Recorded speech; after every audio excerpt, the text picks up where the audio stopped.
Olá, boa noite. TV. Estamos começando mais um Direito da Gente, ao vivo dos estúdios da TV Campos de Minas. Eu sou Leidiane Gouveia e no programa de hoje nós vamos abordar o tema que será discutido no Seminário de Direito Administrativo, que será realizado em São João del Rei nos dias 8 e 9 de novembro no Teatro Municipal. Para isso, nós trouxemos como nosso convidado o doutor Antônio Américo Campos Júnior, que é advogado, ele também é mestre em Direito Administrativo e é coordenador do curso de Direito do IPTAM, além de também estar organizando, ser um dos organizadores deste seminário. Boa noite, doutor Antônio. Boa noite, doutora.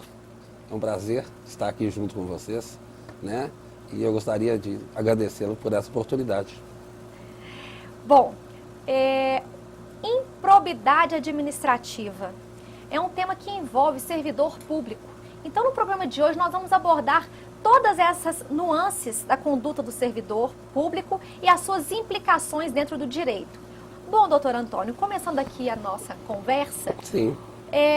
Para esclarecer para os telespectadores, o que é probidade? Bom, né, nós sabemos que os administradores públicos, eles têm poderes, mas paralelamente a esses poderes, eles têm deveres, né? E eu poderia assegurá-la, doutora Ligiane, que o dever de probidade talvez seja o mais importante daqueles imputados aos administradores públicos, tá? O que é o dever de probidade? É o dever imposto ao agente público de agir com honestidade, eticidade e moralidade, né? Ou seja, sempre ter em mente, né, esses três princípios: o princípio da honestidade, o princípio da eticidade e o princípio da moralidade.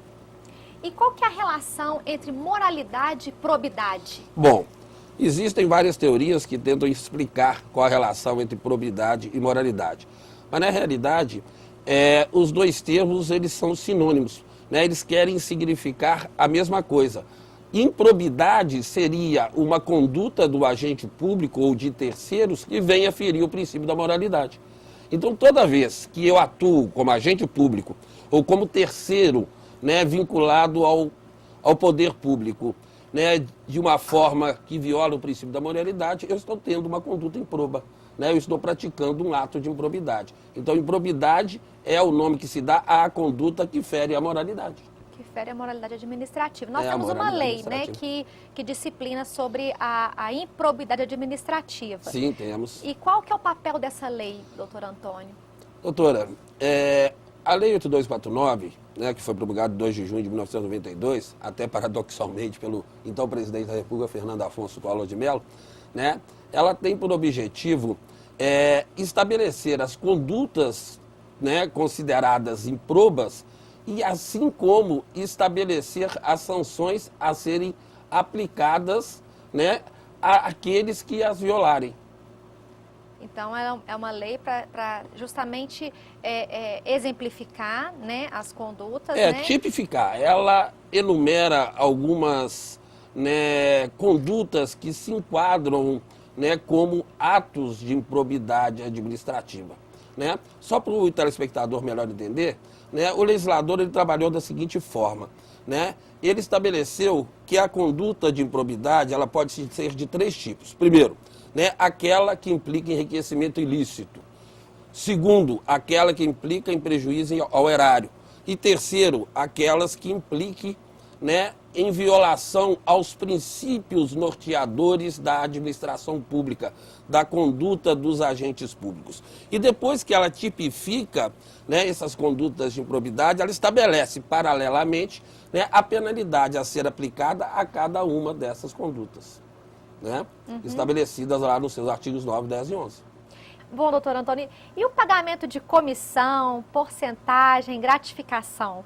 Isso caracteriza improbidade? Com certeza, né? Isso aí implica enriquecimento ilícito, né, do agente público, né? Eu vou te dar uma comissão se você privilegiar a minha empresa para fazer a compra, né? Com certeza. Isso caracteriza notoriamente, né, o enriquecimento ilícito do agente público que recebe, vamos dizer, essa vantagem indevida. Além dele também atuar com violação ao princípio da moralidade. Então ele estaria em curso aí automaticamente no artigo 9º e no artigo 11º. Agora, se do recebimento dessa vantagem, né, decorrer um prejuízo ao erário, ele ainda vai responder, né, pelas sanções previstas para a prática dos atos previstos no artigo 10. Então, além do agente público, também a empresa ou a pessoa que pagou essa comissão também? Sim, né? Porque a lei Todos diz, dois. aquele que contribuir, o terceiro, pessoa física ou jurídica, que contribuir, induzir ou de qualquer forma se beneficiar com a prática do ato de improbidade, né, administrativo, vai ser incurso nas sanções da lei.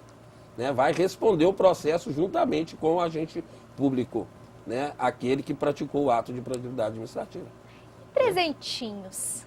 Aquele servidor que recebe presentinho, final do ano tá aí, começa a vir Natal, é vinho, é um panetone, é um bombonzinho. Esses presentes caracterizariam improbidade administrativa? Bom, Leidiane, isso vai depender da análise do caso concreto.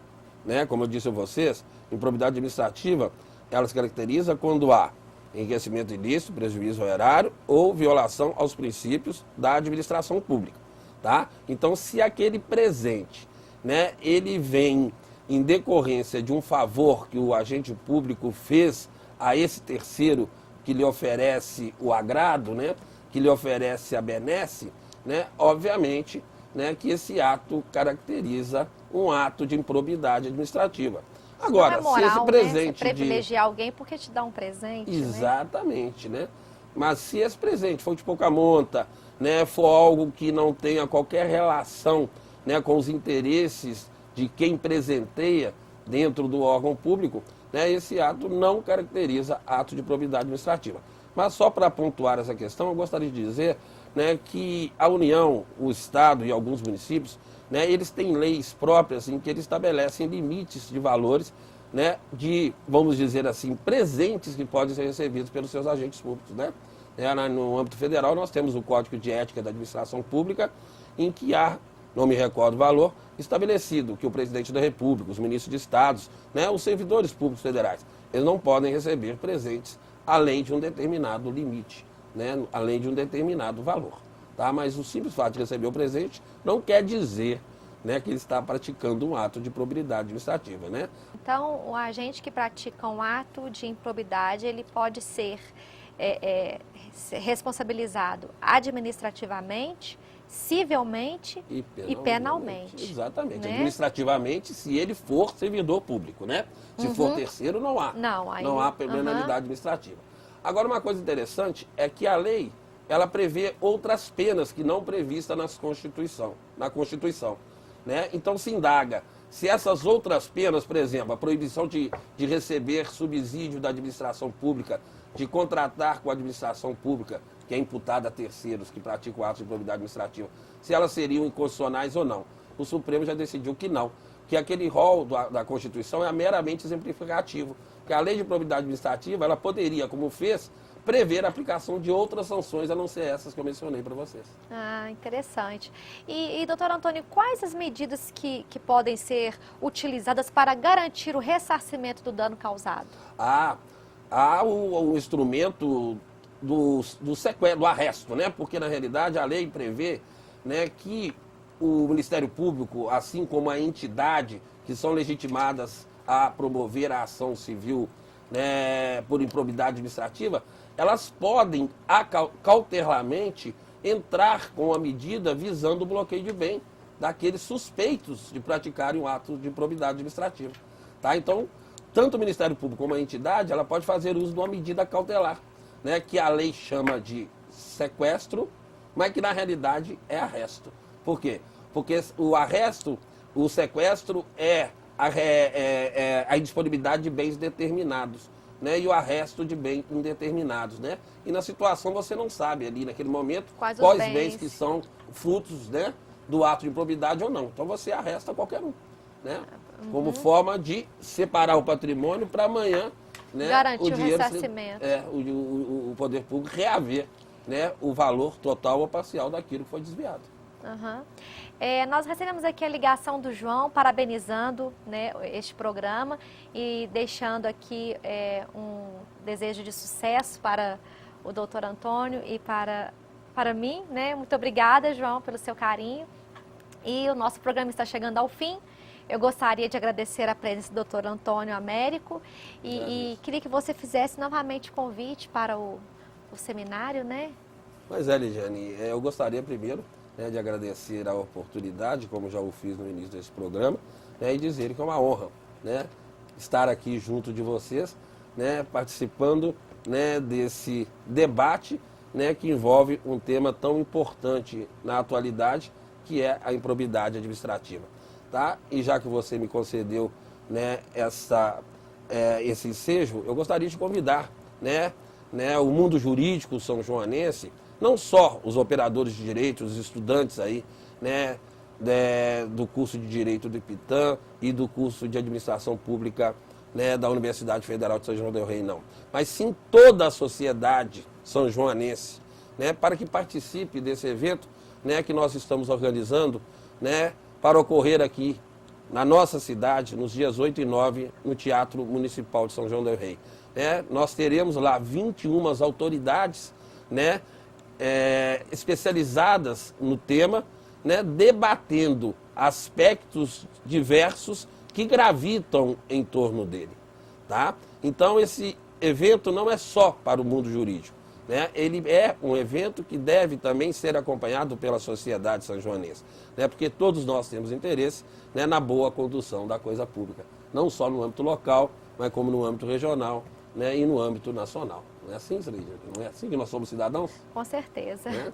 Então, muito obrigada, doutor Antônio. Eu que agradeço. E para você que não viu ou quer rever o nosso programa, ele é reprisado todas as quintas-feiras às 10h50 da manhã e às sextas-feiras às 10h10 da noite. Na próxima quarta-feira nós teremos um novo encontro. Obrigada pela sua audiência e até mais.